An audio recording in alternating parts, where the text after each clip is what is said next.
As some of you may already know, it's currently exam season here at university. Most people would consider it unproductive or procrastinating to work on a YouTube video and you have 2 exams and a 20-page math paper to write in the next week. Now, personally, I think that, yeah, I should probably be working right now. But I owe you guys a video, so today I'm going to talk about Disney movies, which, by coincidence, is the same topic that I discussed in a paper that I just handed in.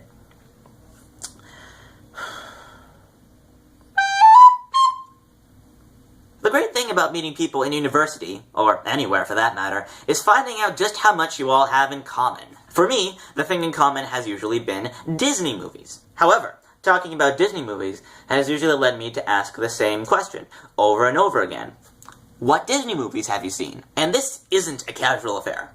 I'll take out my mobile phone, find a list of all 54 movies in the Disney animated canon, and pull them on each individual one. Then, no, the lighting changed. Why did the lighting change? It's to signify the passage of time. Then, about 2 weeks ago, I decided to formalize the process in the form of a Google survey. The results are in, and this is what I found out. Number 1. 101 Dalmatians is not obscure. Looking at the most popular movies in the survey, the list starts out pretty normal. We've got The Lion, Hamlet, Cinder, Child Slavery, Sleeping... Wait, is that dog movies? Why is dog movies tied for second? Lady and the Tramp I can sort of understand, but 101 Dalmatians? That's a silly movie.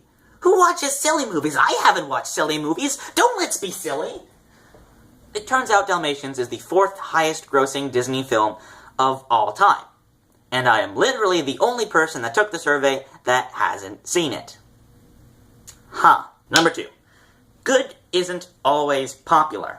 This is something I touched on in the paper, so I'm not going to dwell on it for too long, but basically, the best Disney movies are not necessarily the ones that are the most popular. Sure, the top of the list has some good ones, but beyond that, there's no real correlation.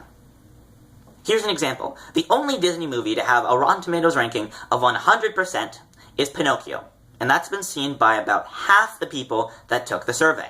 The 2 lowest ranking films, Chicken Little and Brother Bear, have been seen by 2/3.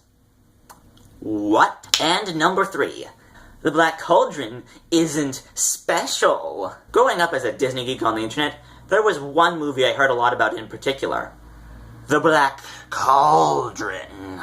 Mystified as the first Disney movie with a PG rating and taking over 20 years to be released on home video. This movie is known as the most obscure, most underrating, worst performing, and least popular Disney movie of all time.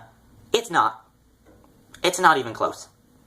Looking at the bottom list, you'll see The Black Cauldron. But it's not alone. First, all the movies released in the 1940s are way more obscure than The Black Cauldron. Saludos Amigos?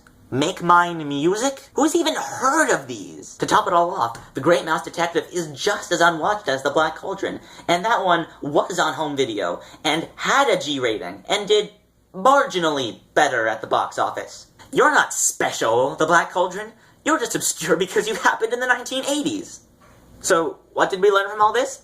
Basically, challenge your assumptions. It's easy to believe that a certain movie is popular or unpopular just because it has certain characteristics, or because you have or haven't seen it, but the truth is usually a bit more complicated than that.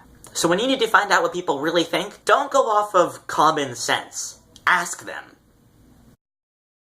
As for me, I know exactly what we're watching if my program ever has a Disney movie night. That's right, The Great Mouse Detective.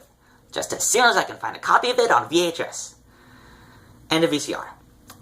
And a television that supports VCR.